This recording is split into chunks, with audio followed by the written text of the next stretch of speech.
명절 잘 보내셨는지 모르겠습니다. 자, 오늘 말씀의 제목은 추석은 하나님 안에서, 하나님의 추석은 하나님 안에서. 추석하면 생각나는 것이 여러 가지가 있죠. 그 중에 보름달, 보름달이 될 수도 있지만 요새 보름달을 보려고 하는 사람이 별로 있을까 이런 생각이 들기도 합니다. 그래도 추석하면 기억나는 것이 가족, 부모님, 자녀들 이런 것들을 우리가 쉽게 생각을 하게 되죠. 여러분의 가정은 어떠셨습니까? 이번 추석에 만나서 참 좋아하셨는지, 즐거우셨는지, 또 하나님께서 여러분 가정을 사랑해 주시고 또 축복해 주시기를 주의 이름으로 축원합니다. 정말 저희 가정에도 다 그런 마음을 가지게 되죠. 저는 어머님이 해준 음식 중에서 식혜를 좋아합니다. 의성 식혜라고 있는데 여러분 잘 모르실 거예요. 여러분이 알고 있는 식혜라는 팔고 있는 또 여러분이 일반적으로 알고 있는 식혜하고 전혀 다른데 아마 여러분이 잘 모를 것 같아서 아마 사진을 하나 보여드리려고 그러는데 아마 이게 의성 식혜인데 보면 이게 무슨 식혜인가 이런 생각을 가지게 될 겁니다. 왜냐하면 이 의성 식혜가 다른 것이 아니라 물김치하고 좀 맛이 비슷해요. 그래서 이걸 먹으면 시큼해요. 색깔도 우리가 알고 있는 식혜라는 그것과 전혀 다르고 좀 붉으스름하고 그 안에 또 고춧가루가 들어있어서 특히 겨울에 주로 해먹습니다. 다른 계절은 해먹지 않아요. 이게 좀 삭혀야 돼요. 그래서 마치 물김치가 조금 삭혀진 것 같은 그런 맛을 가지고 되고 조금의 매콤한 맛도 있고 또 약간의 시원한 맛도 있습니다. 지금도 제가 이 이야기를 하면서 제 침샘에는 좀 이렇게 약간 그 시큼한 맛 때문에 침샘이 자극이 되는 같은 그런 느낌을 가지게 되는데 아마 이걸 처음 드신 분들은 잘 못 드세요. 제 아내도 처음 이거를 먹고 지금도 그렇지만 먹으면서 고개를 살래살래 흔들었으니까 전혀 여러분이 알고 있던 그런 식혜와는 전혀 다른 이야기들을 맛을 가지고 있습니다. 제가 서울에 와서 총신대 사당동에서 대학교 시절을 보내고 있을 때 어느 날 갑자기 이 식혜가 갑자기 먹고 싶더라고요. 어머님에 대한 그림인지 타향살이에 대해서 처음 서울 생활에 적응이 안 되어서 그런지 그걸 먹고 싶어서 이걸 좀 먹으려고 주변 시장을 다 찾아갔어요. 그래서 식혜 있어요. 그러니까 그 당시에는 이렇게 조그만 그릇에 이렇게 파는 그런 식혜가 있었습니다. 그래서 그 식혜 있다 그러더라고요. 그 식혜를 달라고. 그래서 기대를 가지고 식혜를 기다리고 있는데 식혜를 안 주는 거예요. 뭐를 주냐면 여러분이 알고 있는 그 식혜를 주는데 제가 있는 고향에도 그게 있는데 그걸 뭐라고 부르냐면 감주라고 불렸어요. 감주는 여러분이 아는 식혜고 제가 아는 식혜는 바로 이 의성 식혜예요. 전혀 다른 의미를 같은 단어인데 참 우리나라가 작은 것 같지만 참 넓은 것 같아요. 똑같은 말인데 어떻게 이렇게 다른지 감주를 주는 거예요. 여러분이 아는 그 식혜를. 제가 그게 이게 아니고요. 이게 아니고 식혜를 주셔야 되는데 그러니까 이게 식혜라고 주는 거예요. 그래서 어쩔 수 없이 주셨기 때문에 먹고 또 없는 형편에 돈을 또 내고 그도 안 돼가지고 또 다른 시장을 찾아갔어요. 그 시장에 가니까 식혜를 판다고 편말이 있더라고. 그래서 식혜 주세요. 드디어 식혜를 먹게 되었구나 하고 기대하고 있었는데 또 뭐가 나왔겠어요? 또 감주가 또 나오는 거예요. 열받아. 또 먹었어요. 어쩔 수 없이. 요새 같으면 이거 아니라고 말하고 돈도 안 줬을 텐데. 그 다음에 가서 또 물었어요. 식혜냐니까 식혜했다 그래요. 벌써 제가 몇 번 속았죠. 제 기준에서 2번 사가서. 그래서 이렇게 된 게 있냐 그러니까 그게 무슨 식혜냐고. 그게 식혜라고. 잘못하다가 싸울 뻔했어요. 그래서 결국은 제가 식혜를 먹지 못하고 참 아쉬움을 가지고 뭐지? 이 서울에는 왜 식혜가 없고 감주를 가지고 왜 자꾸 식혜라고 우기는 거야? 이런 생각을 가지고 있었습니다. 아마 저희 마음속에 그 식혜를 먹으면서 고향에 대한 어머님에 대한 가정에 대한 어떤 것들이 그 심경적으로 채워지는 그런 것이 아닌가 이런 마음의 생각을 가지게 되었어요. 그래서 어머니한테 가면 어머니가 그걸 아시기 때문에 연로하신데 종종 그 식혜를 만들어서 주셔요. 그럼 제가 몇 그릇을 먹어요. 제가 위도 크지 않고 입맛이 조금 그러한 사람인데도 불구하고 그것을 먹어요. 왜 먹냐면 여기서 먹지 않으면 다른 곳에서는 먹을 수가 없어요. 아내가 만들어줄 수 있는 것도 아니고 이 서울의 어떤 바닥을 다 시장을 뒤진다 하더라도 가게를 간다 하더라도 그런 맛을 줄 수가 없고 그런 식혜를 맛볼 수가 없기 때문에 그렇습니다. 참 하나님의 세계는 저는 그렇다고 생각이 되어져요. 그걸 마시고 먹는 식혜의 어떤 맛처럼 너무 감사하고 너무 즐겁고 힘이 나고 고향까지 가는 것은 길고 뭐 험하죠. 어떤 때는 제가 강원도 있을 때 군 시절에는 거의 반나절이 걸려서 가요. 지치죠. 힘들죠. 애 둘을 데리고 그 당시에 제가 프라이드 베타란 차를 까만색을 몰고 있었는데 차가 작으니까 불편하죠. 그런데 그 식혜를 먹는 순간 제 마음속에 그 열 몇 시간 걸려서 갔던 그 피곤함이 다 그냥 녹아지고 그냥 즐거워요. 행복하고 감사하고 믿음의 세계가 그런 것을 참 많이 느낍니다. 하나님의 세계에 있고 그래서 이 추석이란 것이 우리가 일반적인 가정의 모임도 있지만 오늘 이 예배를 통해서 영적인 추석 하나님 안에서 추석을 통해서 하나님께서 우리 모두를 축복하시고 새 힘과 즐거움을 하나님께서 허락하여 주실 줄을 믿습니다.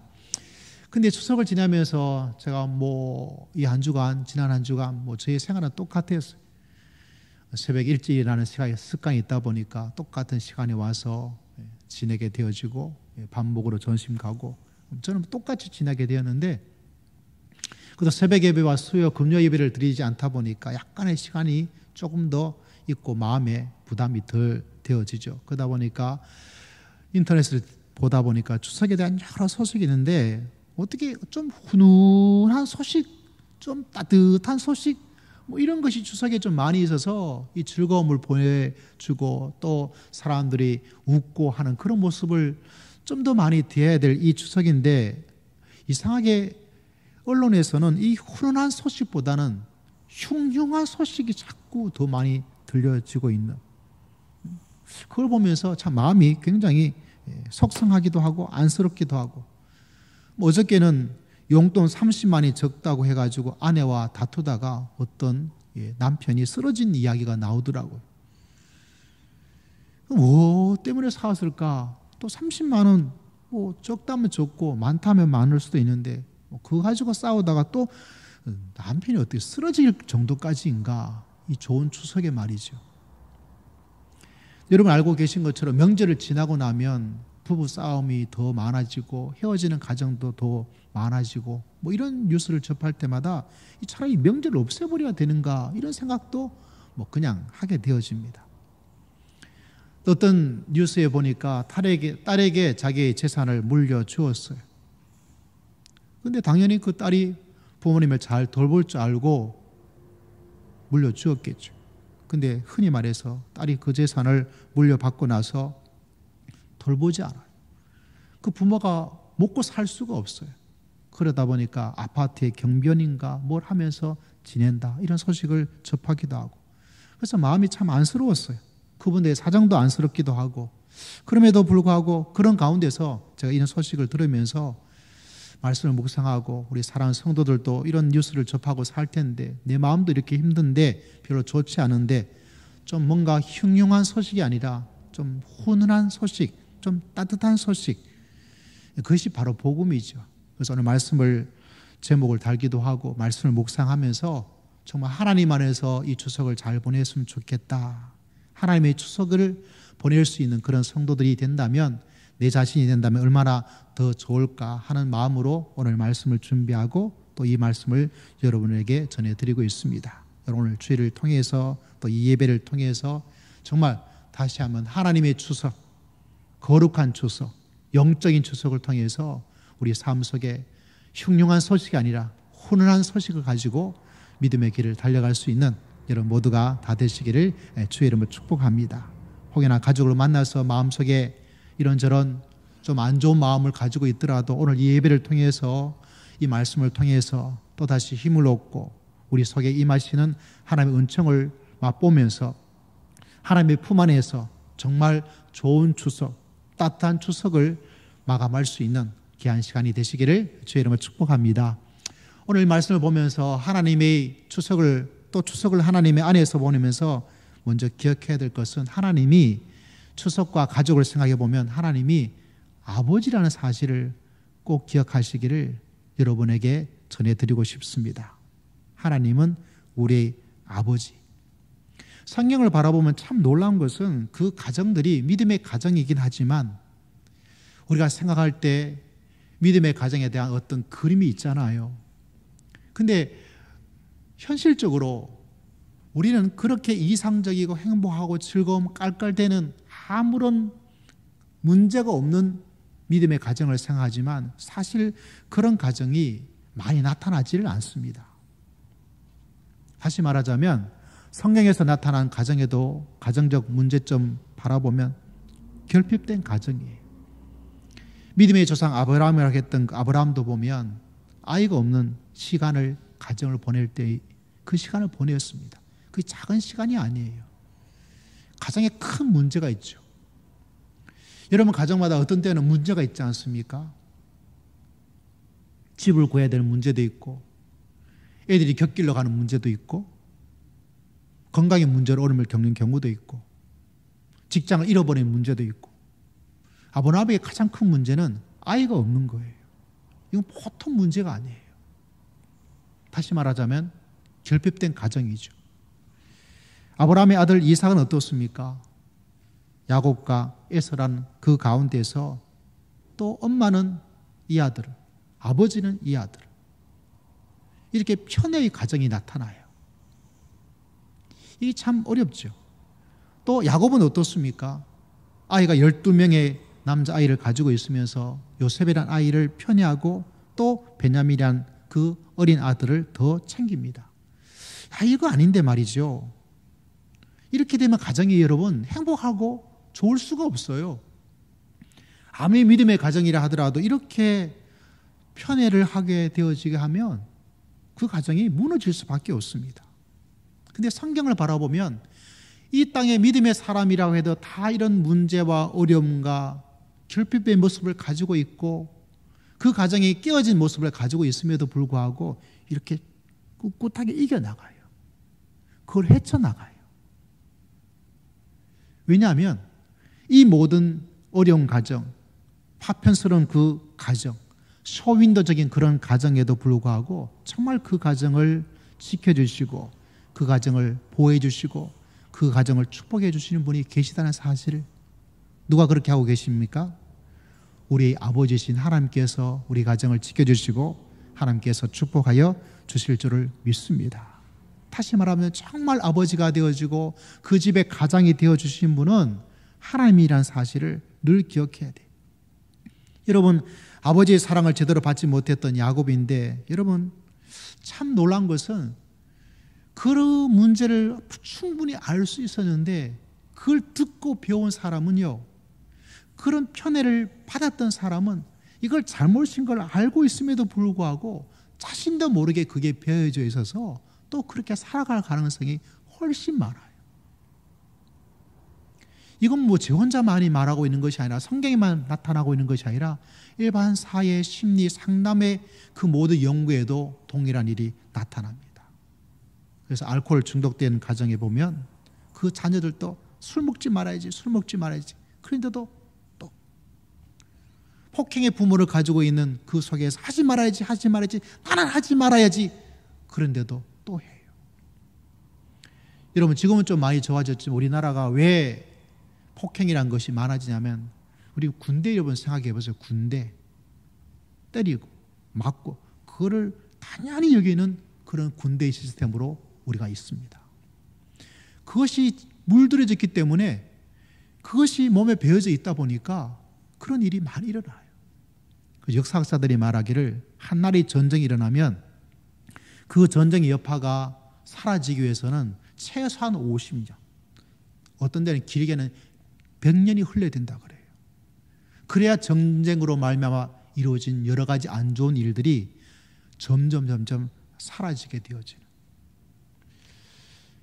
제가 이 말씀을 준비하다가 옛날에 어떤 성도님이 저한테 이런 말씀을 하더라고요.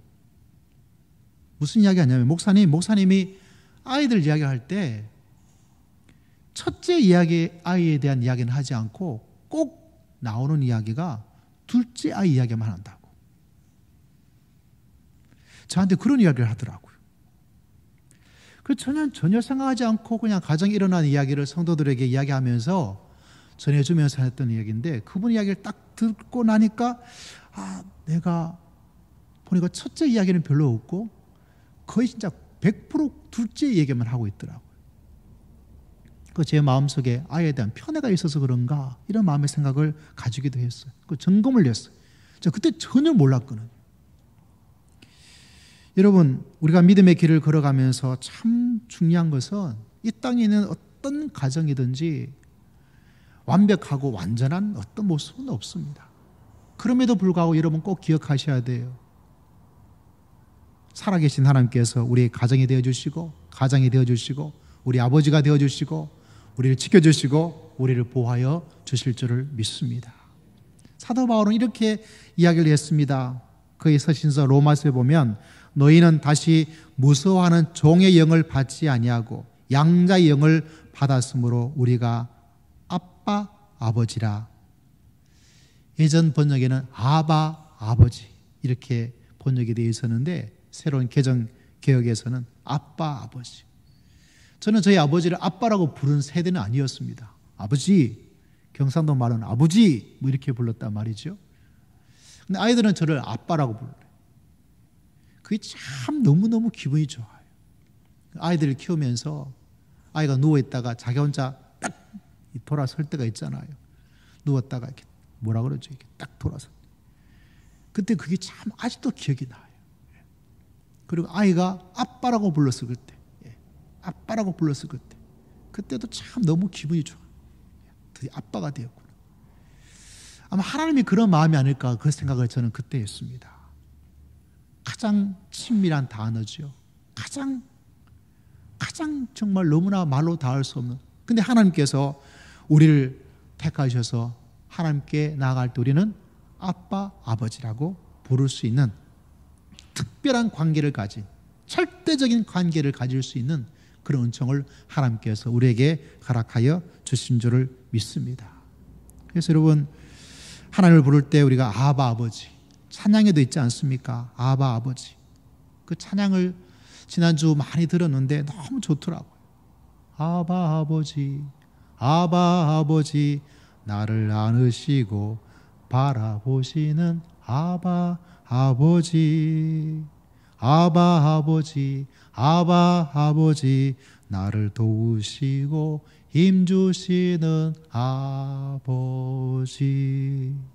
주는 내 마음을 고치시고 볼 수 없는 상처 만지시네.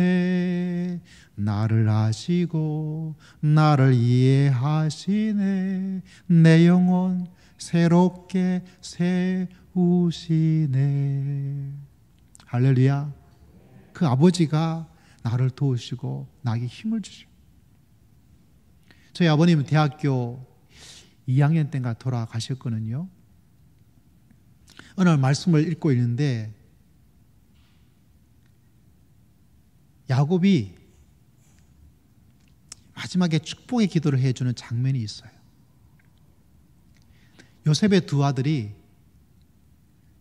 요셉이 아버지의 축복을 받기 위해서 두 아들을 데리고 오는데 그 아버지가 손을 이게 어긋맞대게 그냥 편하게 이렇게 장자 여기, 둘째 여기 이렇게 손을 얹고 축복해 주면 되는데 이상하게 하나님의 감동과 영으로를 통해서 이렇게 어긋나게 이렇게 축복 기도해줘요. 그러니까 아들이 아버지가 너무 나이가 드셔지니까 헷갈리나 보다. 기력이 좀 떨어지니까. 그래서 아버지 그게 아니고 장자가 이쪽이고 둘째가 여기입니다. 손을 좀 잘못하셨어요. 이렇게 알려주래요. 그런데 그 아버지가 뭐라고 말하냐면 야곱이 요셉에게 아들아 나도 알고 있다. 아들아 나도 어긋나서 하고 있는 거 지금 나도 알고 있다. 내가 나이가 들어서 노인이 되어가지고 헷갈리고 그게 아니고 나도 네가 말한 거를 알고 있다. 창세기 그렇게 기록이 되어 있더라고요. 그 말씀을 읽는 순간 제 마음에 찌릿하게 뭐가 다가와요. 아들아, 나도 알고 있다. 내 모든 것을 하나님께서 알고 있다는 거예요.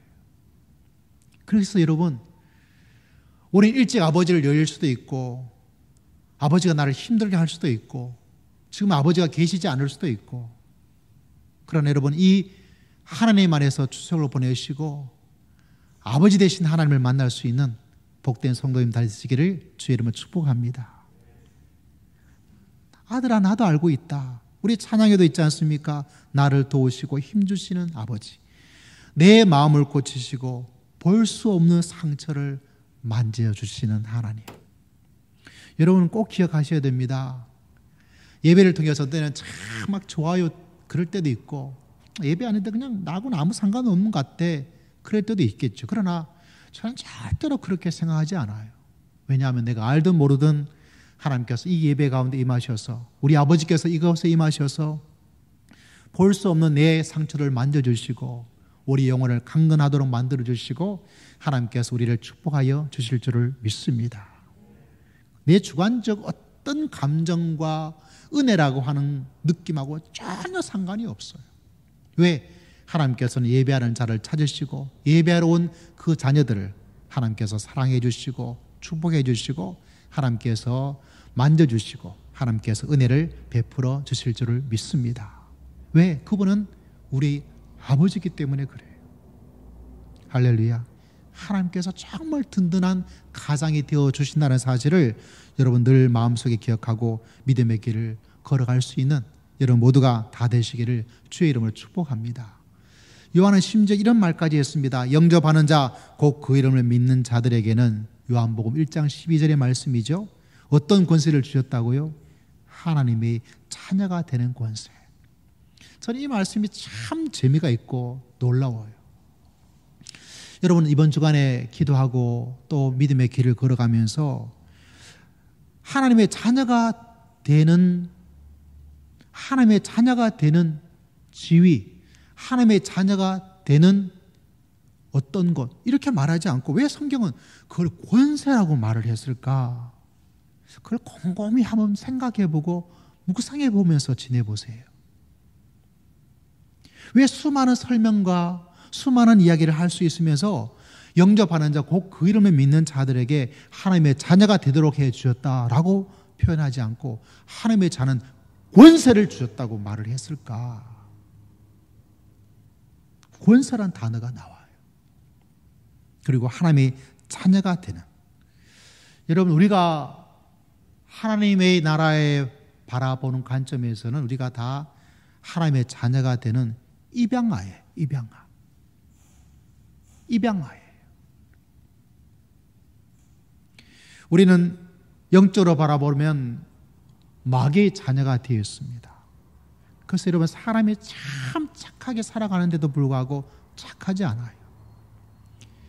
박수를 치면서 참 멋있는 일을, 나라가 원하는 일을, 사회가 하는 일을 정말 잘하고 있던 사람인데, 그런 주장을 했던 사람인데 딱 까놓고 보니까 어때요?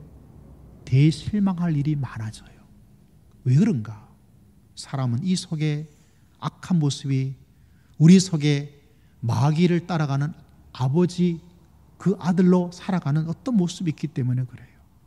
그런데 하나님께서는 영접하는 우리들에게, 예수 그리스도를 믿는 우리들에게 어떤 자리를, 어떤 권세를 주셨다고요? 하나님의 자녀가 되는 권세를 주셨습니다. 그래서 이제는 하나님의 입양아가 되어서 우리 모두가 든든하신 하나님의 자녀로서 살아갈 수 있는 놀라운 은총을 하나님께서 우리에게 베풀어 주신 줄을 믿습니다.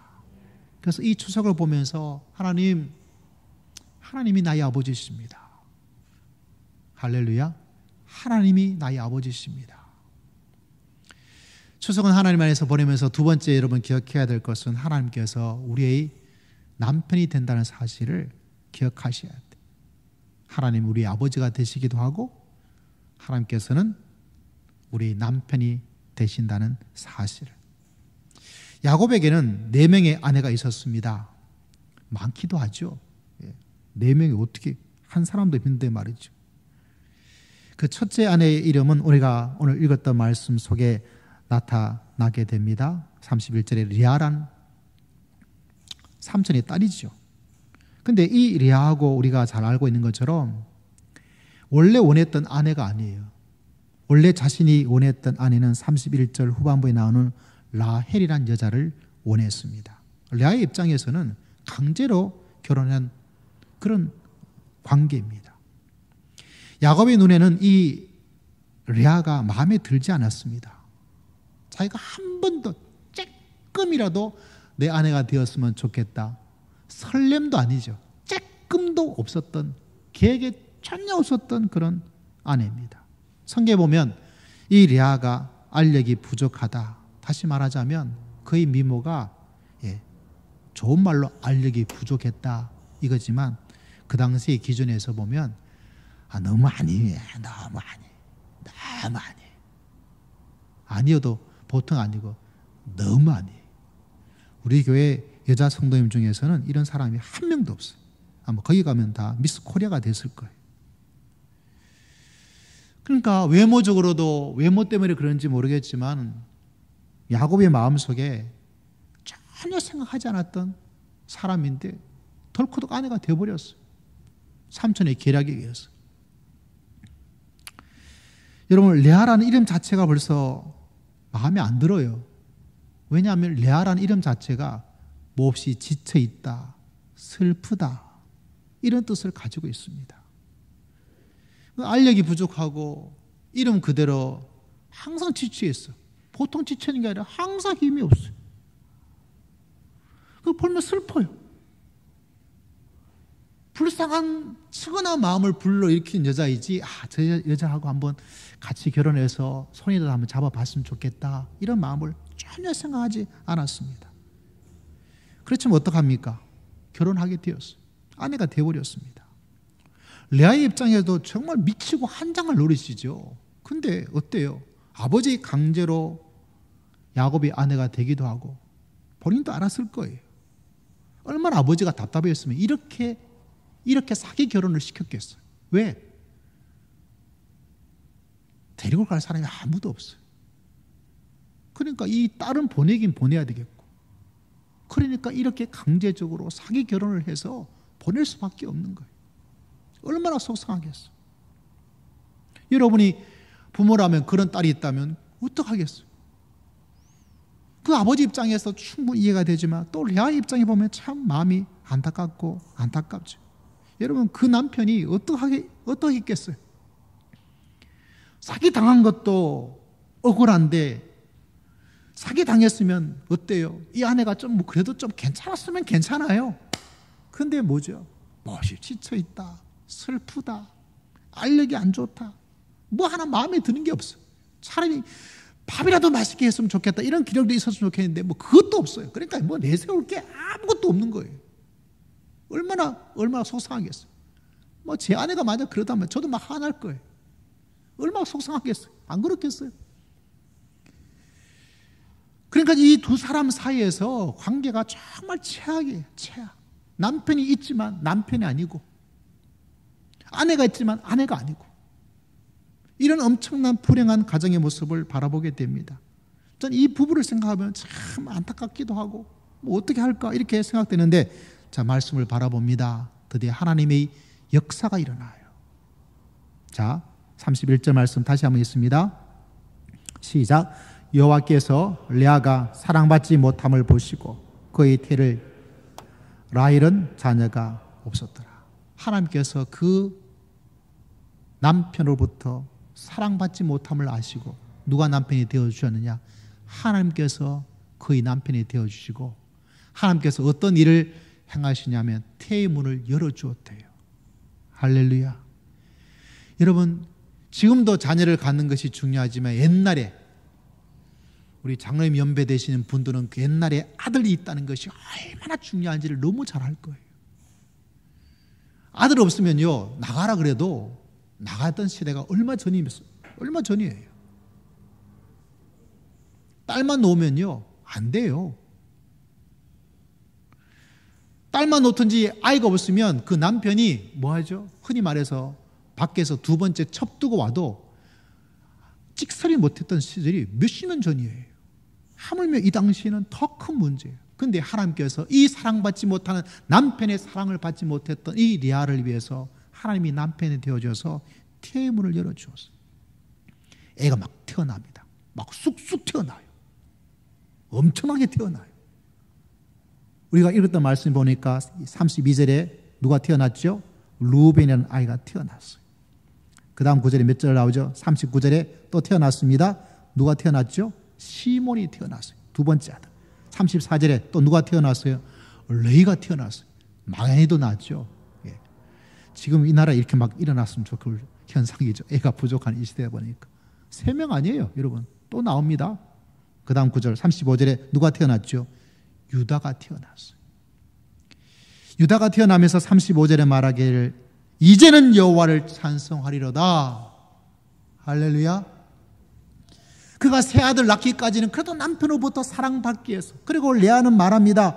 여러분 9절 말씀 보면 32절에도 33절에 여호와께서 그의 믿음을 볼 수가 있어요.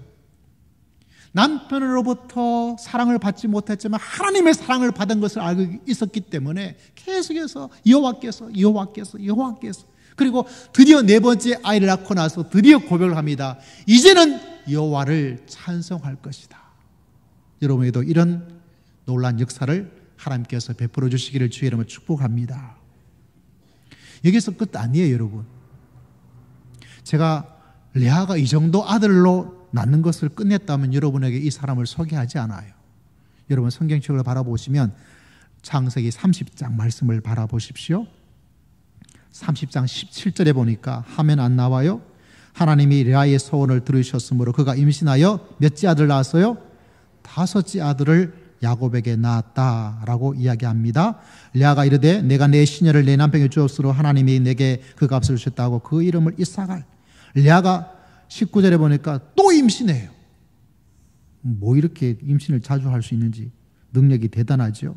6째 아들을 야곱에게 낳았다. 레아가 이르되 하나님이 내게 후한 선물을 주시도다. 내가 남편에게 6 아들을 낳았으니 이제는 그가 나와 함께 살리라 하고 그의 이름을 뭐라고 했다고요? 스불론이라 하였다.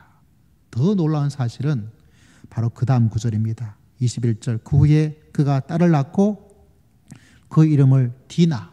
다시 말하자면 야곱의 그 아들 중에서 딱 한 명이 딸이었죠. 그 딸을 낳게 된 거예요. 하나님께서 남편의 사랑을 받지 못하니까 하나님을 자기 남편으로 삼고 살아가고 있는 이 레아에게 이런 놀라운 기적 같은 축복을 하나님께서 베풀어 주신 줄을 믿습니다.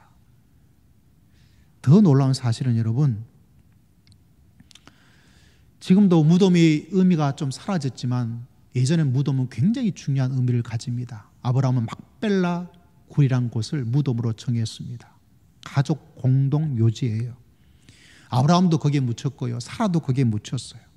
이삭도 거기에 묻혔고 리브가도 거기에 막벨라 굴에 묻혔습니다. 그리고 나중에 야곱도 그 굴에 묻혔어요. 참 놀라운 것은 이 막벨라 굴에 묻힌 사람이 여러분 레아일까요? 라헬일까요? 레아가 묻혔어요. 그럼 라헬도 묻혔겠지? 아니요. 라헬은 베들레헴 근처에 묻혔습니다. 다시 말하자면 인간적인 관점에서, 가정적인 관점에서 남편의 사랑을 받지 못했던 레아였습니다. 인간적으로는 남편의 사랑을 받았던 사람은 라헬입니다. 그런데 하나님께서 이 레아가 인간적인 남편이 아니라 하나님을 자기의 남편으로 삼고 하나님이 그분의 남편이 되어주시니까 아이를 쑥쑥 낳아요. 그리고 진짜 그 마지막 무덤에서는 자기가 그 가장의 대표로 거기에 묻혀요. 저는 이걸 말씀을 보면서 참 신기하구나, 놀랍구나 라고 생각합니다. 여러분, 우리가 믿음의 길을 걸어가면서 꼭 기억해야 될 것은 다른 것이 아니에요. 남편으로부터는 찬바람이 확확 불어. 시베리아 불판이에요. 어떤 것도 기대할 수 없지만 하나님을 나의 남편으로 모시고 살고 있으니까 얼마나 든든했을까. 그가 넷째 아이를 낳으면서 이제는 여호와를 찬송하겠습니다. 그의 마음속에는 이미 비록 인간적인 남편은 내가 참 부족하고 나를 많이 사랑해 주지 못하고 나를 아껴주지 못하지만은 하나님을 나의 남편으로 모시고 살아가야 되겠다. 그런 믿음의 고백을 하고 있는 이 사람에게 하나님께서 진정한 아내가 누구인지, 야곱의 아내가 누구인지 그걸 보여주는 놀라운 축복을 하나님께서 행하여 주신 줄을 믿습니다. 그래서 성경은요, 계속해서 내가 너희 남편, 내가 너를 교회를 신부로, 성도를 아내로, 사랑하는 사람으로 계속해서 이야기해 주고 있어요. 왜? 하나님께서는 정말 우리들의 아버지가 되어기도 하지만 우리를 사랑해 주는 남편, 든든한 남편, 정말 나를 아끼고 사랑해 주는 그런 사람으로서, 그런 분으로서 우리에게 자기 자신을 드러내고 계시다는 사실입니다. 여러분, 이 진정한 사랑을 깨닫고 하나님 안에서 추석을 보낼 수 있는 여러분 모두가 되시기를 주의 이름으로 축복합니다. 성경에 사랑의 책이 나오죠. 아가서입니다. 아가서는 참 이상해요. 왜냐하면 아가서에 대한 것이 구약의 말씀에 들어갈까 안 될까 많은 논쟁에서 마지막으로 들어가게 된 놀라운 책입니다. 그 책에는 사랑에 대한 이야기가 나오죠. 내 마음으로 사랑하는 자야. 끊임없이 사랑에 대한 고백이 나옵니다. 영어 성경에 보면 나오는 표현이 뭐냐면 러블리라는 단어가 계속해서 나와요. 영국에 있다 보니까 뭐 좋은 일 있으면 러블리, 러블리, 러블리, 러블리. 그런데 그 말을 자꾸 듣는 순간 너무 좋더라고요. 계속해서 그 사랑이 이 아가서에는 그렇게 고백되고 있습니다. 이 여인이 고백합니다. 내가 비록 검으나 아름답도다. 왜 이 사람이 검냐면 밖에 나가서 밭일을 하고 있어. 밭일을 하게 되면 태양빛 때문에 피부가 거무튀튀해요. 거무스룩해. 예쁘지 않아요. 그런데도 뭐라고 말하고 있냐면 비록 네가 검지만은 아름답다라고 이야기해 주고 있습니다. 완전 눈이 휘적, 눈이 완전 돌아간 거예요. 완전 못 박혀버린 거죠. 누가 그런지 아세요? 하나님께서 바로 그래. 우리가 드러나는 삶의 모습에는 검어요. 보기 흉해요. 아름답지 못해요. 이쁘지 못해요. 피부가 거칠어요. 이런저런 모습이 있음에도 불구하고, 이런저런 모습이 있음에도 불구하고, 저런 보기 좋은 모습이 아님에도 불구하고 하나님께서는 참 아름답게 우리를 바라보시고 하나님께서 축복하여 주신 줄을 믿습니다. 여러분, 이 레아도 보세요. 알력이 안 좋대요. 아무런 어떤 아름다운 모습이, 이쁜 모습이 없어요. 건강적으로 뭔가 좋은가? 그것도 아니에요. 지쳐 있어요. 몹시 지쳐 있습니다. 힘이 없는 사람이에요. 드러나는 정서적으로 그래도 막 밝게 지내는 사람, 에너지가 있는 사람이 있으면 또 괜찮죠. 근데 어때요? 슬프대요. 항상 슬퍼요. 이런 사람을 누가 사랑하고 누가 좋아하겠어요? 그럼에도 불구하고 하나님께서는 어떻게 하셨습니까? 이 사람의 진정한 남편이 되어주어서 태문을 열어주시고 그가 은혜 가운데 살아갈 수 있도록 하나님께서 역사하여 주신 줄을 믿습니다. 그래서 여러분, 이 추석을 맞이하면서 이런 아름다운 모습을 꼭 기억하고 믿음의 길을 걸어갈 수 있는 여러분 모두가 다 되시기를 주의 이름으로 축복합니다. 지난주에 한 가정에서 식사를 같이 하자 그래서 식사를 하러 갔어요. 거기서 이제 이런저런 이야기를 하고 있다가 그런 이야기를 하시더라고요. 권사님께서 성경 통독하고 큐티하고 있다가 그 에스겔에게 사람아 그 이야기를 저한테 해주는데 제가 참 은혜를 받았어요. 그 사람이라는 단어 속에서 창조주 하나님, 피조 물든 백성, 그런 의미도 있죠. 근데 그분이 했던 말씀 중에서 뭐가 참 마음에 더 다가왔냐면 사람아 하고 그 사람을 불러주는, 마치 그 사람아라고 불렀지만 자기 이름을 아시고 자기 이름을 불러주시는 그 하나님의 그 마음을, 그 손길을, 그 은혜를 바라보니까 너무 좋았어요. 지금 이런 힘들고 어려운 상황 속에도 그 마음이, 그 하나님의 어떤 것이 이걸 이겨낼 수 있도록 힘을 주어서 너무너무 좋다고, 제가 그 이야기를 듣고 제가 은혜를 너무 받았어요. 여러분, 그렇습니다. 우리가 이 땅을 살면서 또 코로나 시대를 맞이하면서 코로나 추석을 맞이하며 살면서 가고 싶어도 갈 수 없고 또 만나고 싶어도 마음대로 만나자고 말할 수 없는 이 세상에서 여러분 하나님께서 여러분의 하나님 되심을 꼭 기억하는 하나님의 귀한 백성 되시기를 주의 이름으로 축복합니다. 하나님께서 우리들의 든든한 남편 되심을 꼭 기억할 수 있는 믿음의 귀한 성도들 되시기를 주의 이름으로 축복합니다. 그래서 모두가 이 하나님의 품 안에서 우리에게 마지막 추석의 귀한 시간을 보내면서 하나님의 품 안에서 남편의 사랑 안에서 내가 바로 그 속에 있다는 것을 늘 마음속에 기억하고 믿음의 길을 달려갈 수 있는 복된 성도님들 다 되시기를 주의 이름으로 축복합니다.